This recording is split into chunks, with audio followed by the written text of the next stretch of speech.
savez que quand on a vu dans un service hospitalier le parenchyme d'un petit bébé atteint irrémédiablement par le virus A H1N1, qu'on a vu en réanimation des femmes enceintes, des jeunes gens présenter des formes fulminantes et mourir en 2 ou 3 heures avec cette forme de grippe, eh bien je vous assure...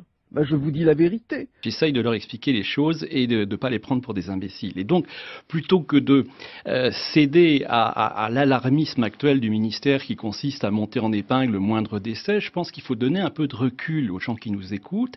Oui, j'ai de la chance de pouvoir me faire vacciner contre la grippe parce que c'est une chance, parce que la grippe est une grippe dangereuse, qui peut être dangereuse pour des personnes qu'on n'a pas l'habitude de voir attaquées par la grippe, en particulier des jeunes enfants, des personnes jeunes. La jeunesse et l'état de bonne santé ne protègent pas contre cette forme de grippe. Il faut donc se faire vacciner. Aujourd'hui, la question elle est très simple, c'est premièrement, où elle est cette pandémie, où elle est cette épidémie? On apprend aujourd'hui, on vient nous le dire à la télé, les Français l'ont entendu, il y avait en fait que 4% des gens qui étaient réputés avoir une grippe porcine qui l'avaient quand on faisait des tests. Donc clairement, on s'est foutu du monde.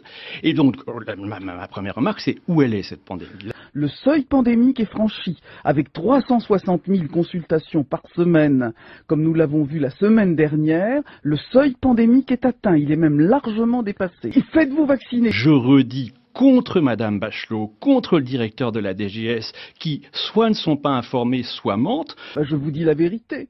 Que lorsqu'on va sur le site de l'agence européenne, il est écrit noir sur blanc que ce vaccin n'est pas un vaccin comme les autres, mais qu'il a été développé dans des circonstances exceptionnelles. Ils ont un vaccin sûr, ils ont un vaccin testé. Et par conséquent, qu'on n'a pas de données suffisantes sur l'efficacité et sur la tolérance. Je suis ministre de la Santé, je viens pour vous dire la vérité. Alors, par conséquent, on a encore moins de données sur le rapport bénéfice-risque. Maintenant, quand on regarde les quelques données qui sont quand même disponibles avec un regard de spécialiste, on se rend compte que c'est effrayant. Par exemple, il y a un essai clinique avec 1100 patients, il y a un mort. Les vaccins sont absolument sûrs, ce sont des produits qui ont été testés. Alors on dit, c'est pas lié au vaccin. Moi j'aimerais bien savoir pourquoi. De vaccinovigilance. Et on dit pas comme ça d'un revers de la main, c'est pas le vaccin. Surtout encore une fois, pour un produit à usage préventif. Alors ce que nous savons, c'est que nous avons déjà une bonne immunité avec une dose. Nous sommes en train de tester. Alors là, pour le spécialiste du développement pharmaceutique, pour le spécialiste du médicament, il y a déjà là un scandale palpable. C'est-à-dire que savoir si on va mettre 1, 2, 3, 10 doses ou je sais pas quoi, ça s'appelle le dose ranging, la recherche de doses. Donc c'est quelque chose qui au cours du développement se fait en phase 2, avant les essais cliniques dits de phase 3 et bien entendu avant l'AMM. Et ce sera une formidable nouvelle que nous puissions avoir une seule dose à injecter. Nous aurons l'assurance de cela à la fin de ce mois, c'est-à-dire dans un peu moins de 3 semaines. Et là on nous dit, une fois que le médicament est sur le marché, finalement on ne sait pas à quelle dose faut le prescrire, mais c'est quand même, on voudrait, comme je le disais l'autre jour, si un jour il y a une instruction, le juge d'instruction il va pas avoir beaucoup de mal à avoir des aveux. C'est-à-dire on nous dit clairement, le développement du vaccin il a été bâclé. Ils ont un vaccin sûr, ils ont un vaccin testé. Alors moi je comprends pas, ce virus il est tellement nouveau que c'est la catastrophe et tout le monde doit paniquer, puis par contre, quand on le met, ou sous forme en tout cas d'antigène, dans un vaccin, c'est un truc parfaitement connu, banal, il n'y a pas de problème.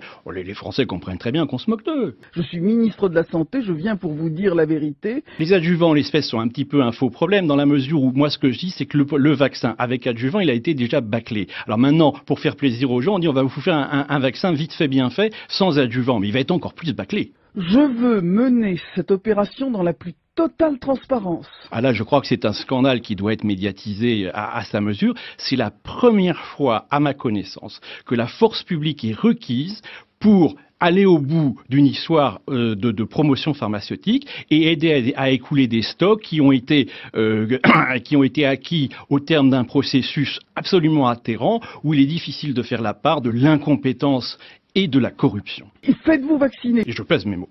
Nous avons négocié ces vaccins au plus juste, nous nous sommes entourés des meilleurs experts de la constitution des prix pharmaceutiques. Et faites-vous vacciner pour vous protéger vous, pour protéger vos proches. Les bénéfices de la vaccination sont immenses. Et bien entendu, si le vaccin est défectueux, la responsabilité des laboratoires est totalement engagée. Je vous dis la vérité. Je suis ministre de la Santé, je viens pour vous dire la vérité. Et faites-vous vacciner. Et faites-vous vacciner. Là, je crois que c'est un scandale qui doit être médiatisé à sa mesure. où il est difficile de faire la part de l'incompétence et de la corruption.